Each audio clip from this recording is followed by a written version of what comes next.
was a great mix. We had a Big Pun tribute right now. Just now we got some throwbacks, some classics from the Capital Punishment, the Yeah Baby album, and some exclusive, and also a special blend with the Next and Big Pun by DJ Absurd. You got more blends coming up. We got more blends coming up. And right now, WKNJ 90.3 FM, livestream.com, Ear to the Streets.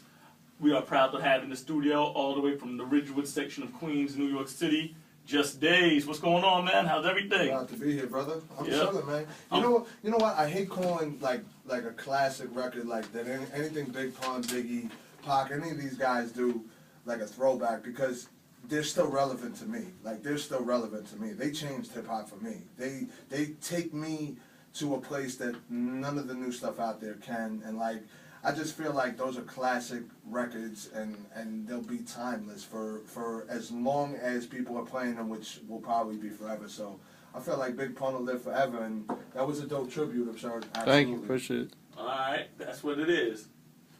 So, but more importantly, now we're here to discuss you. I must say, you're a talented MC and a talented performer. I've seen you in Grind Time. Thank you. Seen you perform at EO Dub and at other shows around the city. But we have to get you to come out to Jersey to perform as well. Absolutely. I performed out here. Where were you, is the question. Remember, I live in Queens now, so it's like I'm working. So when I'm out of Queens, you're in Queens, and when I'm in Jersey, you're back in Queens. There Yes. you go. Okay, got it. First and foremost, your album, Common Law, has been getting very positive reception from fans and critics alike. As an artist who has put in a lot of hard work, how does it make you feel to hear the praise for your music? Blessed, motivated, inspired. You guys are inspiring me to make better music. I'm working on a whole bunch of new music this year that's coming out. Right now, I got joints with, well, let me get back to the first part of that question. The fact that Common Law took so long to put out is part of the reason that it's named Common Law, because it's like an unofficial marriage, which is an unofficial marriage to hip-hop. I feel like I've been with hip-hop my whole life. You know, there's videos of me freestyling at 7 years old in my living room. You know what I'm saying? So I've been rapping my whole life as long as I can remember, and finally to put something together that I'm proud of and that makes me feel good, and then people are so receptive of you, like you said, because, like you say, people recognize me primarily from the battle scene. I was always rapping in the underground, but never made such an impact until I started battling, because you're just global once you battle. And once I started battling, people saw the potential in me, and battle rappers are tainted with the fact that they can't make good music. So when I put the project out and people were like, yo, this is incredible, and it just started getting download upon download upon download, and websites started reviewing it and picking it up, I just felt so blessed, and it definitely makes me feel very accomplished to put out the first project and have such an overwhelming appreciation for it. So I have to thank guys like you, who have people like me here, and all the fans and the supporters and the family that just keeps me doing what I do and on top of my job. So thank you very much. But not a problem, man. We're the type here in the streets. We try to recognize the real, and not necessarily people. It's one thing to have the talent, but also you have to be a cool person, a good heart, and a good person. And that's one thing you are. You're a good dude, and a genuine, and a man of your word. Even though I was a little upset. Side note, I told Mental, I'm like, listen, man, how long is it to get here from Queens? Because you know us New Yorkers, we hate to leave New York. Yes. Right? We hate it. Like, we're within the 5 boroughs, and then that's it. Like, if it's outside of the 5 boroughs. And he's like, oh, it's 20 minutes. I took the wrong way and ended up taking me an hour, and I'm like, but nah, it's all love anyway. I'm glad I'm here. It's dope, and Thank you. Happy to be here. But also, speaking of the 5 boroughs, the borough that you're from, Queens, is known for breeding legendary MCs and spawning new trends within the hip hop world.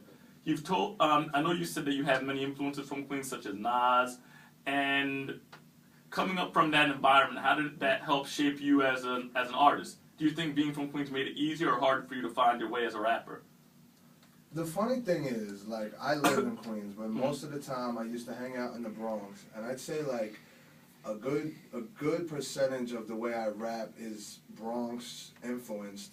Originally I was born in Brooklyn, so I used to hang out in Brooklyn. I really just lived in Queens for a while. Okay. And I never really hung out with anybody who rapped there. Everybody loved hip hop out there, but I never rapped until I went to the Bronx, and I started hanging out in the Bronx, and that was in the Soundview area. and I started battling cats, and I Big started. Pun. Yeah, Big Pun, exactly. Rest in peace. And I started battling out there, and they just had a different type of appreciation for. I mean, everybody knows hip hop started in the Bronx, and Queens made the first hit. So it's like the Bronx like brought out the aggression, brought out the hunger. Queens molded me into the artist that I am. More of the storytelling, more of the thinking and the thought process behind the way I rap, and put me together a little bit more. But the Bronx definitely kept me on my toes and made me realize that there's a lot of hungry wolves out there. But also, I know you were doing something with Real Deal Radio. You still have your radio show there with Lavish and Jus Daze? It's called The Lavish Life, yes.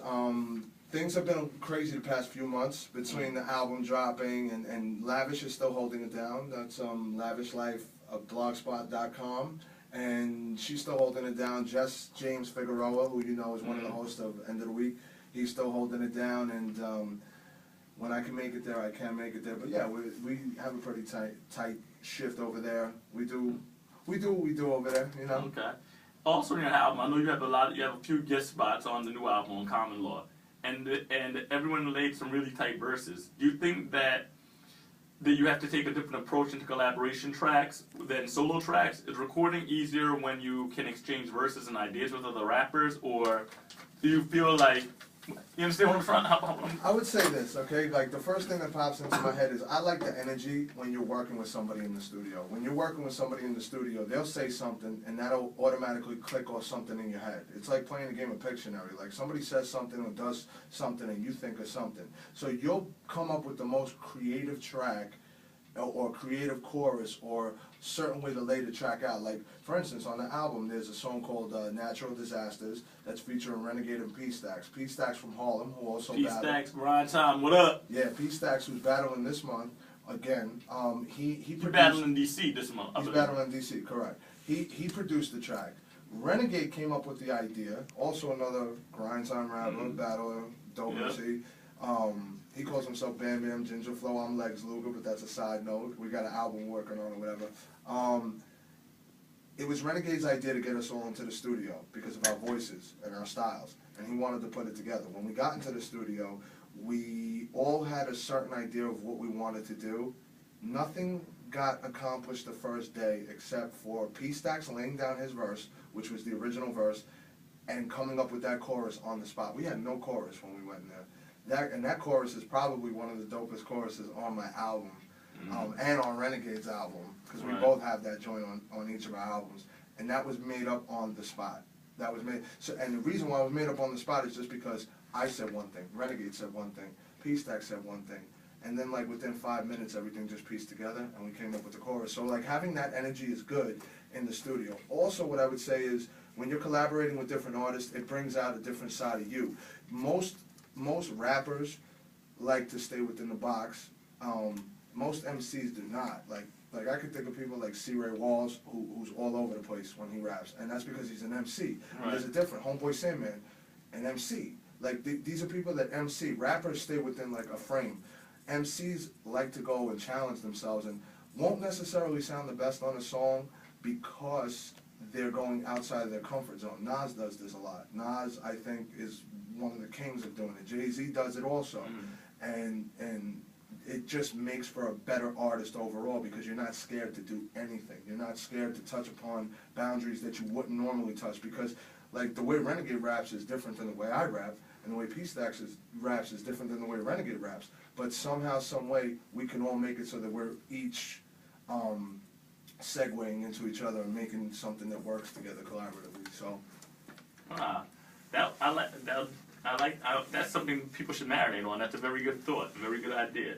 Well, right now, bouncing in to a joint from off the Common Law record. I know you sent us some clean cuts, and I'd like to get into some bangers from you. I think if you play the first one, it's called Pt.1. This joint is doing really well overseas. Overseas in Australia, they like this. Shout out to Jane Flick, Paula D, Turntablism. You know, this joint is basically hip-hop 101. Old school meets new school, but the fundamentals of hip-hop, hence hip-hop 101.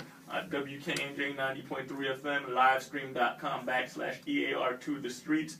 Here we go, Hip Hop 101, Jus Daze in the building. Rest in peace, Big Pun. Also, once again, rest in peace to Don Cornelius from the host of Soul Train. Here we go.